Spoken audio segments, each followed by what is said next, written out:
कुंवारे की शादी, शादीशुदा की शादी, बुजुर्ग की शादी, नाबालिग की शादी, बच्चे की शादी, यहाँ तक कि जिसका जन्म तक नहीं हुआ है उसकी भी शादी होगी। यूपी के सरकारी बाबुओं और शादी कराने वाले दलालों की टोली ने 7 फेरों में ऐसा हेरफेर किया कि जिसकी मिसाल मुश्किल से ही मिलेगी। सरकारी योजनाओं को अफसर और दलाल कैसे पलीता लगाते हैं, ये उसका प्रत्यक्ष प्रमाण है। कैसे आम आदमी को मिलने वाली रकम पर एलानिया डाका डाला जाता है, जानना चाहते हैं तो सुनिए।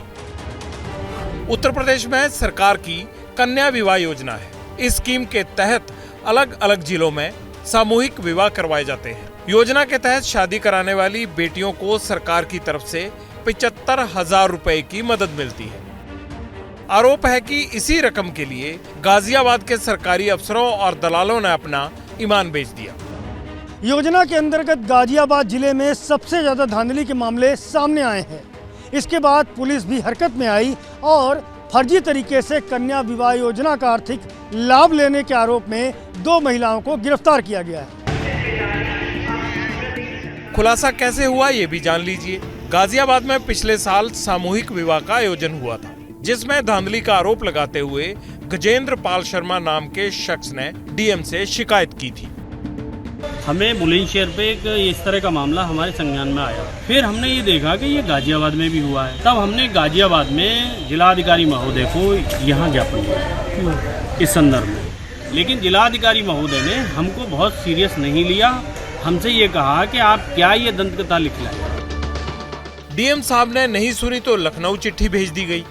इन्होंने हमें एक चिट्ठी भेजी कि आपने जो शिकायत की है उस संदर्भ में आप जो साक्ष्य देना चाहते हैं हमारे कार्यालय में उपस्थित होकर साक्ष्य दें। तब हमने 175 लोगों के साक्ष्य इनको दिए। 175 में से 171 जिसमें फर्जी पाए गए। गाजियाबाद में 3500 शादियां हुई थी। आरोप है कि इनमें से कई फर्जी विवाह दिखा दिए गए और जिनके नाम पर मंडप सजाया गया वो अब भी कुंवारी हैं।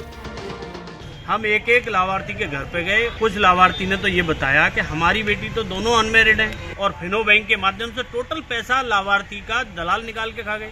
जो एक दलाल एक बम्बे पे खोखा लगा के जनसेवा केंद्र खोल रखा था दलाल ने, आज वो फॉर्च्यूनर गाड़ी और शानदार कोठी में बैठा है। आरोप संगीन थे, लिहाजा अफसरों का जवाब भी जानना जरूरी है। गाजियाबाद के श्रम उपायुक्त ने क्या कहा, सुन लीजिए।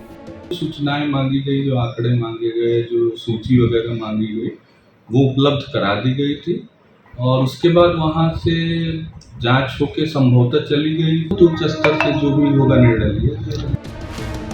जांच चल रही है, लंबी चलेगी। गरीब के नाम पर गोलमाल करने वाले कौन कौन हैं पता लगेगा और फिर एक्शन होगा। अक्सर ऐसा ही होता है, लेकिन सवाल ये कि सरकारी योजनाओं को पलीता लगाने वालों का परमानेंट इलाज क्यों नहीं होता है।